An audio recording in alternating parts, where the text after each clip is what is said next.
Hello and good evening students and welcome back to Global Online Platform. This is Chandni Swarnikar and today we are starting a new topic literary criticism जहाँ पे हम Socrates and Plato को आज cover करेंगे, ठीक है. Now you can get my lectures at 8 PM on a daily basis. But video में आगे बढ़ने से पहले मैं आपको बता देती हूँ कि दिसंबर एग्जाम में JRF लेने के लिए स्मार्ट प्रिपरेशन करना होता है. उसके लिए इंग्लिश लिटरेचर का कंप्लीट कोर्स ग्लोबल ऑनलाइन आपके लिए लेकर आई है जो कि एग्जाम ओरिएंटेड होगी. एग्जाम के लेटेस्ट पैटर्न और डिफिकल्टी लेवल के अकॉर्डिंग इसे बनाया गया है. इसमें आपको फुल सिलेबस वीडियो लेक्चर्स मिलेंगे जिसमें शॉर्ट एंड स्मार्ट ट्रिक्स के साथ आपके सारे कॉन्सेप्ट क्लियर हो जाएंगे. इसके साथ ही आपको full syllabus note PDF format में अवेल कराया जाएगा जिसे आप इजीली अपने मोबाइल लैपटॉप में डाउनलोड करके पढ़ सकते हो. उसके साथ आपको मॉक टेस्ट मिलेंगे जिसे as it is question exam में पूछे जाते हैं. ये मॉक टेस्ट आपके फाइनल प्रिपरेशन में बहुत हेल्प करता है.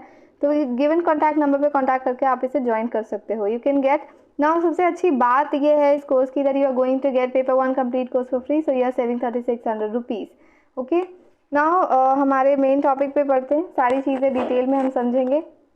तो आई थिंक लिटरेरी क्रिटिसिज्म मैंने पहले भी आपको समझाया है बट फिर मैं समझा देती हूँ दैट लिटरेरी क्रिटिसिज्म बेसिकली ना हम किसी पर्टिकुलर वर्क को डील करते हैं. कोई भी क्रिटिक अगर किसी पर्टिकुलर वर्क को डील करता है और उस पे थीम्स पे फोकस करते हैं या कैरेक्टर्स किस तरह के हैं, प्लॉट लाइन क्या है, किस तरह के सिंबलिज्म यूज़ हुए हैं, कौन सा स्टाइल यूज़ हुआ है और भी बहुत सारी चीज़ें देखते हैं, एनालाइज करते हैं, इवैल्यूएट करते हैं, उसे इंटरप्रेट करने की कोशिश करते हैं ताकि डीपर अंडरस्टैंडिंग हो, चीज़ें हमें ज़्यादा समझ आए उस पर्टिकुलर टेक्स्ट के बारे में. ठीक है, जो भी इंटेंशंस है.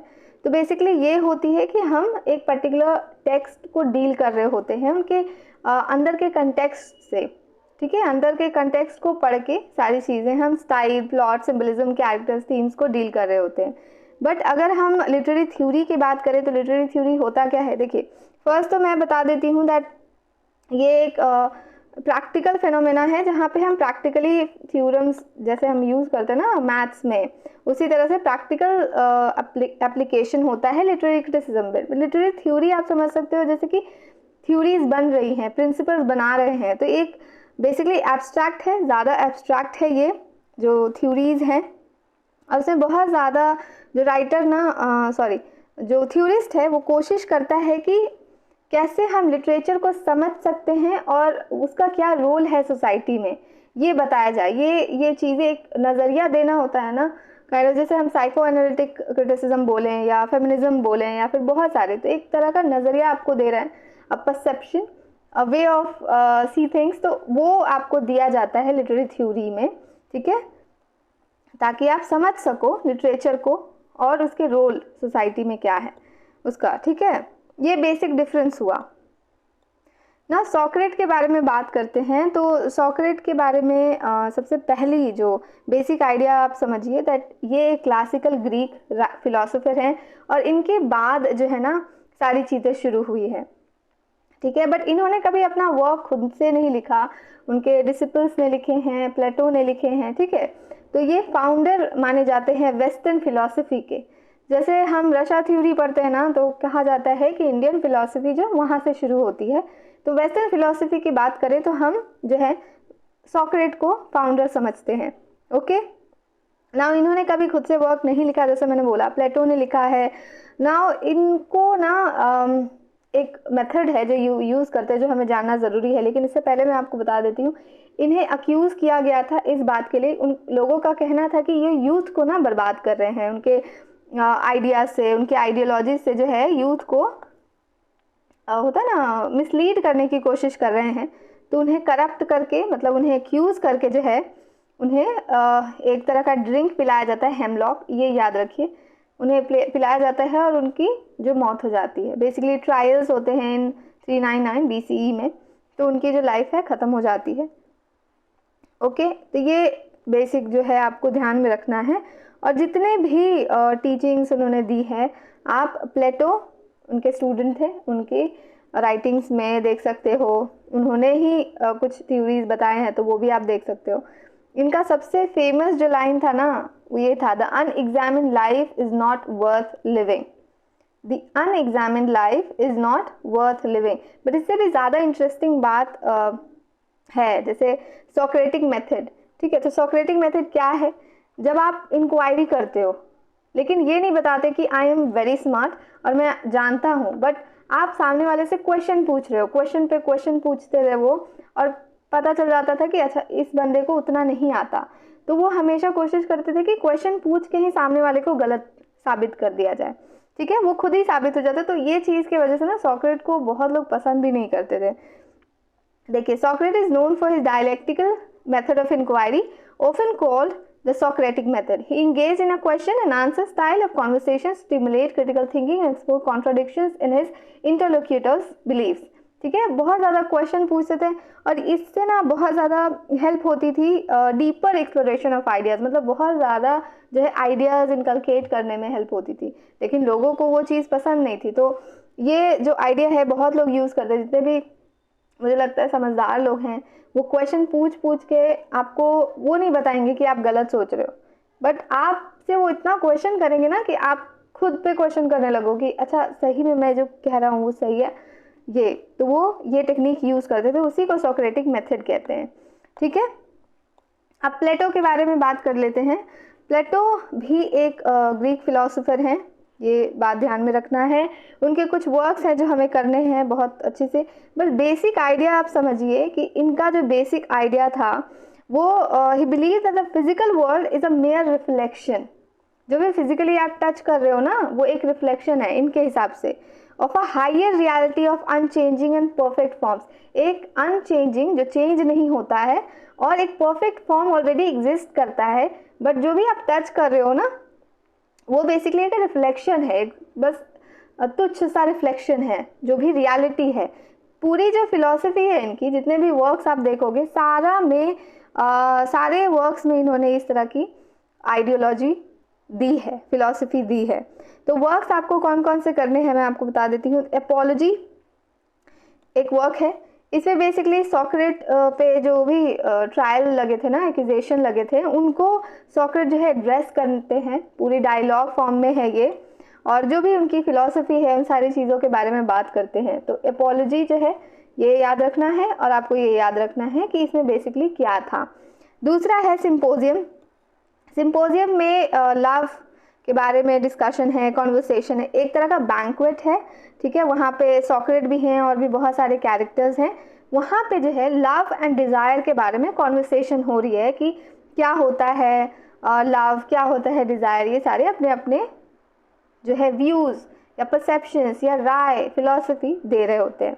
मूविंग ऑन, इयॉन, ओके, इसमें basically nature of poetry and inspiration through a dialogue with rhapsode. Rhapsode basically एक पर्सन होता है जो कि एपिक पोइट्री के बारे में बात करता है, लिखता है, तो उनके साथ जो भी डायलॉग्स हो रहे हैं ना, nature of poetry and inspiration, तो उन सारी चीज़ों को डिस्कस किया गया है इयॉन में। बस आपको ज़्यादा नहीं ध्यान में रखना, हम रिपब्लिक को ज़्यादा डिटेल में करेंगे और जो भी व्यूज़ थे प्लेटो के पोइट्री को लेके वो हम डिस्कस करेंगे।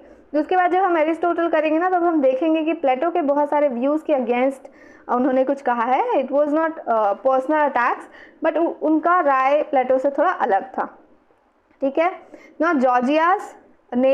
जॉर्जिया जो वर्क है वो बेसिकली एक्सप्लोर करती है nature of rhetoric, justice and the good life. Good life के बारे में, अच्छी ज़िंदगी के बारे में, न्याय, रिटोरिक, ये सारी चीज़ों के बारे में ये डील करता है। बट आपको ध्यान क्या सबसे ज़्यादा रखना है, रिपब्लिक, ठीक है, मोस्ट फेमस वर्क है जिसमें जस्टिस के बारे में बात करते हैं, आइडियल स्टेट के बारे में बात करते हैं कि किस तरह से जो है क्या क्या रूल्स वगैरह लगा के जो है हम एक आइडियल स्टेट बना सकते हैं। वो कंट्री के बारे में भी बात कर रहे थे, तो वो मैंने इंक्लूड नहीं किया, but if you want to read you can read. उन्होंने फिलोसोफर किंग कॉन्सेप्ट भी दिया है। बेसिकली इनका मानना था ना कि एक फिलोसोफर जो है वो बहुत अच्छा राजा बन सकता है। ये आप ध्यान में रखिए, मैं शॉर्ट में बता दे रही हूँ। बेसिकली आइडिया यही है, फिलोसोफर, एक जो फिलोसोफर है वो एक अच्छा किंग बन सकता है, इनका मानना ये था। नाउ सबसे पहली जो हम डील करेंगे, जो इनकी थ्योरी है, एलिगरी ऑफ द केव, जिसे हम प्लेटोज केव भी कहते हैं। रिपब्लिक में ये आइडिया इन्होंने दिया है। नाउ इसमें हो क्या रहा है आप समझिए। इसमें ये डायलॉग फॉर्म में लिखी गई है। Plato's brother Glaucon and his mentor Socrates के बीच में जो है ना, ये नाम याद रखना है, दोनों के बीच में कॉन्वर्सेशन हो रही है, डायलॉग एक्सचेंज हो रहे हैं। डायलॉग मतलब ऐसा नहीं हाँ जी वाला, अमिताभ बच्चन वाला डायलॉग नहीं, कि डायलॉग मतलब एक दूसरे के बीच में जो भी कॉन्वर्सेशन और जो सेंटेंसेस जो एक्सचेंज होते हैं ना, उनको डायलॉग कहते हैं। तो यहाँ पे केव का जो थ्योरी है बेसिकली सिंपल टर्म्स में ऐसा है कि यहाँ पे जो भी प्रिजनर्स हैं प्रिजनर्स हैं, उन्हें रियलिटी नहीं दिख रही, उन्हें सिर्फ रिफ्लेक्शन दिख रहा है। तो आप समझो जैसे कि हाथ से ऐसे कभी पक्षी बनाने की कोशिश करते हो, तो वो हाथ है लेकिन हम पक्षी बना रहे हैं ना, एक रिफ्लेक्शन बना रहे हैं, तो वो जब शैडो में वो दिख रहा है वो बर्ड दिख रहा है, तो वो रियलिटी नहीं है ना। इसी तरह से जो है प्रिजनर्स क्या एग्जाम्पल देके उन्होंने बताया कि जब वो देख रहे होते हैं तो वो एक तरह का अपीयरेंस होता है, एक शैडो है एक तरह का, जो कि बहुत ज़्यादा लिमिटेड परसेप्शन है रियलिटी का, लिमिटेड परसेप्शन, उन्हें रियलिटी नहीं दिख रही। जब ना यहाँ से देखिए ये जो प्रिजनर्स हैं यहाँ से जब ऊपर जा रहे हैं, दे आर गोइंग अप, तो वहाँ पे उन्हें रियलिटी बेसिकली पता चल रही है। सो प्लेटो जो केव है एज एन एलिगरी यूज़ करते हैं, allegory of the cave to illustrate the difference between the world of appearances जो दिख रहा है and the world of reality. Prisoners in a cave see only shadows on the wall, symbolizing our limited perceptions of reality. क्योंकि हम limited देख पाते हैं। जैसा उन्होंने बोला था, माइमेसिस उन्होंने एक टर्म यूज़ किया है, इमिटेशन, इट मीन्स इमिटेशन, ठीक है। जैसा उन्होंने ना एक एग्जाम्पल दिया था चेयर और कारपेंटर का, चेयर और कारपेंटर का, जहाँ पे वो कहते हैं दैट क्या कहते हैं कि जब कारपेंटर जब सोचता है ना, एक पहले उसे चेयर का आइडिया आता है दिमाग में, ऐसा नहीं कि उसने चेयर बना लिया, एक चेयर का आइडिया आया, that is the original truth, ठीक है। उसके बाद जितनी भी चीज़ें होती हैं वो एक इमिटेशन होती है। अगर मैं यहाँ पे बैठी हूँ, मान लीजिए मैं कारपेंटर हूँ, मैंने एक आइडिया सोचा कि मुझे चेयर बनाना है, अब मैं चेयर दिमाग में जैसा फिगर बना के उसके बाद एक कॉपी प्रेजेंट कर रही हूँ, तो वो एक कॉपी है, नॉट अ ओरिजिनल थिंग, आप जिसे टच कर रहे हो। उसके बाद कोई आया जो स्केच आर्टिस्ट है या फिर जो बहुत अच्छा पेंटिंग करता है, वो उसने चेयर को देख के एक पेंटिंग बनाई, तो एक imitation of copy of a copy हो गया ना, मतलब एक कॉपी का दूसरा कॉपी बनाया आपने, वो रियल नहीं है जो कि आप टच कर रहे हो, दैट एक्चुअली ही मेंट, ठीक है। ये है माइमेसिस का कॉन्सेप्ट। और केव के बारे में भी उन्होंने वही कही कि लिमिटेड परसेप्शन ऑफ रियलिटी हमें देखने को मिलती है, हम पूरी तरह से जो है रियलिटी नहीं देख पाते, ठीक है। यहाँ पे इन्होंने ये सारी बातें कही है। मूविंग ऑन, देखिए एलिगरी को एज पावरफुल मेटाफर यूज़ किया गया है, जैसे कि जो भी हमें फिलोसफिकल जर्नी होती है, हम अनजान होते हैं, फिर हम चीज़ें पढ़ते हैं, समझते हैं, उसके बाद इग्नोरेंस टू नॉलेज की जो जर्नी होती है ना, वो बताने की कोशिश है, from the world of appearances to the world of eternal truths. और सबका यही काम है कि आप नादानी से जो है नॉलेज की ओर जाएं, ठीक है। बेसिक जो है ये है, एक पावरफुल मेटाफर की तरह केव को यूज़ किया है। दूसरी जो नोटेबल आइडिया है इनकी, कार्डिनल वर्च्यूज़ है। अब ये कहते हैं ये पर्टिकुलर वर्क को, ये पर्टिकुलर आइडिया को इन्होंने रिपब्लिक जो कि बुक 4 में, रिपब्लिक के बुक 4 में इन्होंने कही थी। कार्डिनल वर्च्यूज़ इनका मानना था कि 4 होते हैं, 4 virtues of mind and character, दोनों में होते हैं। क्लासिकल फिलॉसफी अगर आप समझते हो, और क्रिश्चियन थियोलॉजी बेसिकली मतलब है कि क्रिश्चियन जितने भी आइडियोलॉजी, क्रिश्चियंस के जो आइडियोलॉजी होते हैं वो, ठीक है। तो दोनों में ही 4 वर्च्यूज़ के बारे में बात होती है, 4 virtues of mind and character.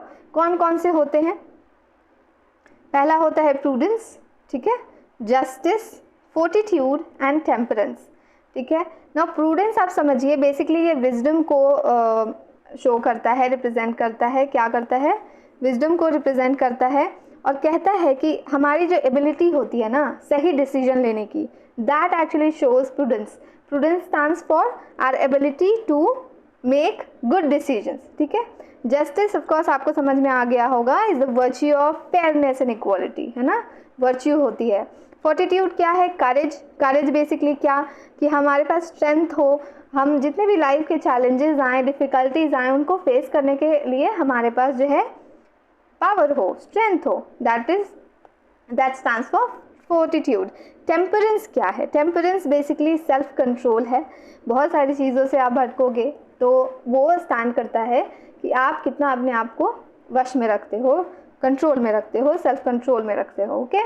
तो ये 4 जो है, prudence, justice, fortitude and temperance, ये ध्यान में रखना है। नाउ मूविंग ऑन, इन्होंने थ्योरी ऑफ फॉर्म्स भी दिए। फॉर्म्स बहुत सिमिलर ही हैं, लेकिन आपको ध्यान में रखना है थोड़ी बहुत डिफरेंस है। तो द थ्योरी ऑफ फॉर्म्स को थ्योरी ऑफ आइडियाज़ भी कह रहे हैं, प्लेटोनिक आइडियलिज्म और प्लेटोनिक रियलिज्म भी कह रहे हैं, तो आपको कंफ्यूज नहीं होना है।